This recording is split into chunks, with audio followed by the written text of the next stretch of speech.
And we start with the U.S. stocks that surged on Friday, buoyed by an unexpectedly strong jobs report that surpassed forecasts. The unemployment rate dipped to 44.1%, boosting investor confidence in the economy. Tech giants like Tesla and Amazon led the rally, while financials also saw significant gains. In Europe, the pan-European stocks 600 closed higher, driven by gains in banking and oil sectors. Automakers also rose following the EU's vote for tariffs for Chinese electric vehicles, despite concerns about retaliatory measures.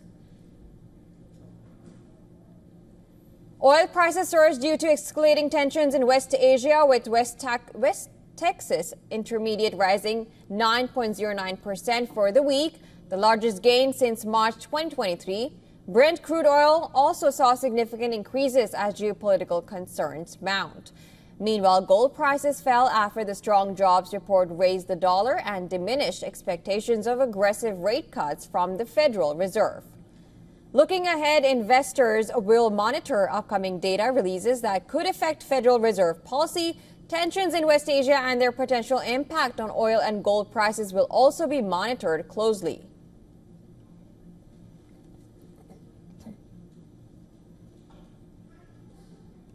Now, cues to watch in markets in the week ahead. Risks and opportunities in markets. Tension in West Asia keep investors on edge. Indian stocks in the slow lane.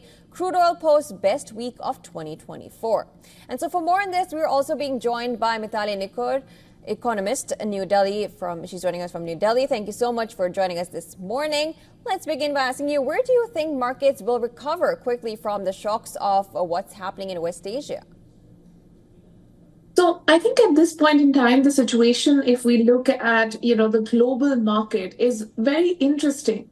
So you started off with talking about the jobs report. I'd also like to point out, if we look at the net jobs added in the US economy, that's a number that none of us were really expecting. In fact, if we look at the cues given by the Fed, even the Fed was not expecting that the US economy would add over 250,000 jobs in the last quarter.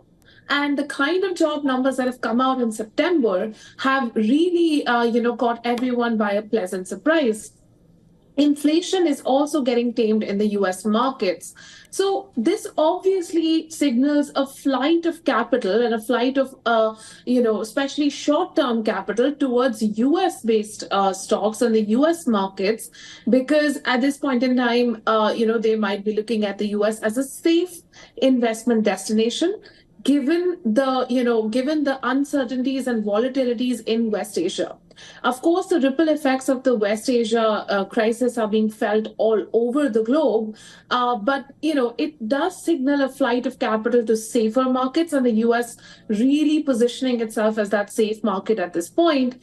And I do think that once we have certain direction, policy direction, from global cues and also from the G7.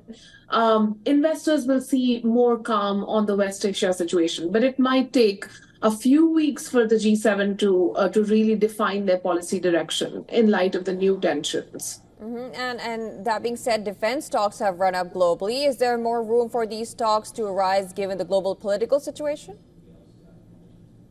See, I think at this point in time, if we look at the fundamentals, if we look at the fundamental story, we can assume that the overall supply of oil in the global markets, coming especially from certain countries like Iran, is going to reduce in not only the short term, but possibly in the medium term. So what you're seeing is what we in the economics profession call a structural shift in the real oil markets.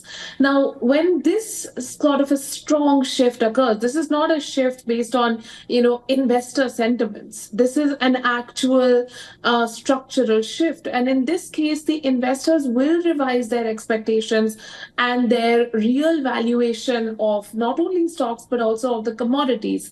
So therefore, I do think that there can be shifts in that direction in the Brent stock index. All right, let's shift our focus to Indian stock markets now. Do you think China's stimulus measures mean a cap on upsides for Indian stocks?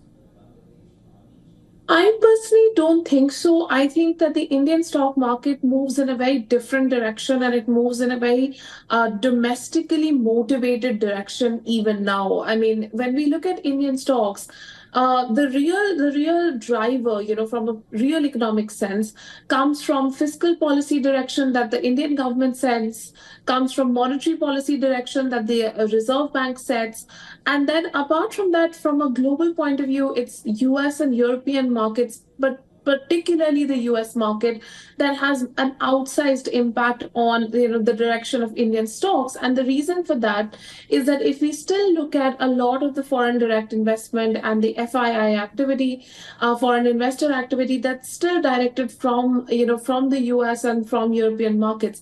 China still happens to be not a very big investor overall in the Indian equity markets. So I don't particularly see the measures that are being taken in China to have that kind of an impact on the stock market in the short term. All right, that was Mithai Nikor, an economist joining us from New Delhi. Thank you so much for joining us and giving your insights.